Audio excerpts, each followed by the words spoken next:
కనీసం 5 లక్షల మంది పిల్లలు ఇక్కడ చదువుకునే పరిస్థితి వస్తుంది.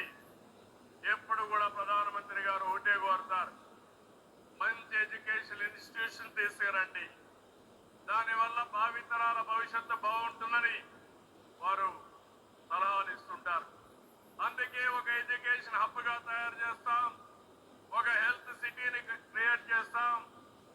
వారు సూచించిన విధంగా జపాన్ మియావాకి తరహాలో రాజధాని మొత్తం ఆహ్లాదకరమైన పచ్చదనానికి శ్రీకారం చుడతామని చెప్పి కూడా నేను మీకు తెలియజేస్తున్నా. ఏ నగరంలో కూడా ఉండవు, అన్ని యుటిలిటీస్ కూడా డక్ట్ లోనే తీసుకొస్తాం. గ్రీన్ ఎనర్జీతో పొల్యూషన్ లేకుండా పర్యావరణ హితంగా తయారు చేస్తాం. ఇన్లాండ్ వాటర్ వేస్ కానీ, cycling track, district cooling, walking path ఇవన్నీ కూడా తయారు చేస్తాం.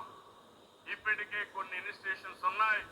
బిట్స్ పిలాని వస్తుంది, ఎక్స్ఎల్ఆర్ఐ వస్తుంది, గ్లోబల్ లీడర్షిప్ సెంటర్ వస్తుంది, రతన్ టాటా ఇన్నోవేషన్ హబ్ కూడా ఇక్కడ ప్రారంభిస్తాం.